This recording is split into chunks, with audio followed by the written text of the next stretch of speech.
আমার ক্যামেরা রোলে আছে, এবার লাভ দিন। আপনি যান এখান থেকে যান। আমি কোনো সিন ক্রিয়েট করতে চাই না। আপনি তো অলরেডি সিন ক্রিয়েট করেই ফেলেছেন, লাভ দিন। আমি লাভ দিব কিনা সেটা আমার বিষয়। Please leave me alone please. দেখুন, আমি না একজন ছোটখাটো ইউটিউবার, আমার একটা ফেসবুক পেজও আছে। এই যে আপনি সুইসাইড করছেন না, এই ভিডিওটা যদি আমি রেকর্ড করে আমার ইউটিউবে আপলোড করতে পারি না, আমার কিন্তু লাইক সাবস্ক্রাইবার সবকিছু বেড়ে যাবে। এই চুপ করেন, ক্যামেরা নামান নামান। আমি একটা মানুষ, আমি এখান থেকে লাভ দিয়ে মারা যাচ্ছি আর আপনি আসছেন আপনার লাইক কমেন্ট নিয়ে। রিডিকুলাস। মানুষের মধ্যে কোনো মনুষ্যত্ব নাই, কিচ্ছু নাই। আমি কিন্তু আপনাকে দেখে ওখান থেকে এসেছি, আপনি প্লিজ লাভ দিন না, তাহলে আমার চ্যানেলটা না পপুলার হয়ে যাবে। আর আপনি যদি যেতে যেতে আমাদের কিছু একটা দিয়ে যান তাহলে ক্ষতি কোথায়? এটাই হচ্ছে আমাদের জেনারেশনের সমস্যা। আমরা শুধু নিজেদেরকে নিয়ে ভাবি, অন্যদেরকে নিয়ে ভাবি না। সেলফিশ, স্টুপিড জেনারেশন এটা, স্টুপিড। স্টুপিড আমি নাকি আপনার লাভ, যার জন্য আপনি সুইসাইড করতে যাচ্ছেন?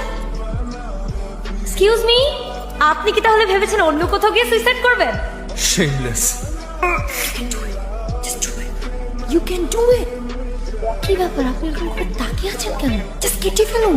আপনি আমাকে ফলো করতে করতে এই পর্যন্ত চলে আসছেন। আমি আপনাকে শেষবারের মতো বলতেছি, আমিও আপনাকে শেষবারের মতো রিকোয়েস্ট করছি, প্লিজ রকটা কেটে ফেলুন না। আপনি আমার পেছনে জোকের মতো লেগে আছেন কেন? সমস্যা কি আপনার? কারণ আমি না কখনো স্বপ্নেও ভাবিনি কাউকে সুইসাইড করতে দেখবো।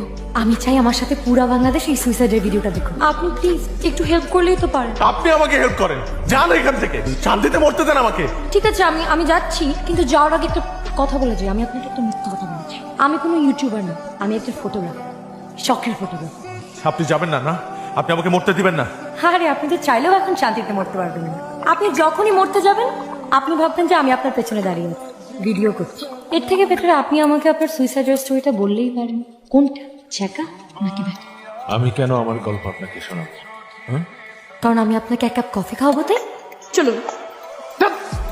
আরে এক্সকিউজ মি, শুনুন, এক্সকিউজ মি শুনুন, আপনি যদি আমার সাথে কফি খেতে না যান, আমি কিন্তু আপনার সুইসাইডের ব্যর্থ চেষ্টার ভিডিও সোশ্যাল মিডিয়াতে আপলোড করে দেবো। তখন সবাই বলবে আপনি কত বড় একটা ফেলবেন। আরে তখন সবাই আপনাকে দেখে না ছিছি করবে, বলবে ছেলেটা জীবন যুদ্ধ হেরে গেল, সুইসাইড করতে গিয়েও হেরে গেল। তার চেয়ে বেটার আপনি আমাকে একটু সময় দিন, নিজেও একটু সময় নিন, ভাবুন কি করে আর একটু বেটার ভাবে সুইসাইড করা যায়। একটু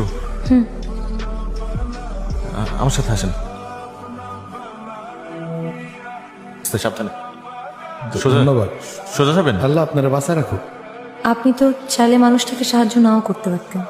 একটু ভেবে দেখেছেন পৃথিবীতে কত রং, কত সৌন্দর্য, কিন্তু সবকিছু ত্যাগ করে তাদেরকে বেঁচে থাকতে হয়। কিন্তু একটু ভালো ব্যবহার দিয়ে তাদেরকে বুঝিয়ে দেওয়া সম্ভব যে তারাও আমাদের সমাজের এক অবিচ্ছেদ্য অংশ। ঠিক আছে তাহলে আসি, কাল দেখা হবে 4টায়। আর শুনুন, উল্টাপাল্টা কিছু কিন্তু মাথায় আনবেন না।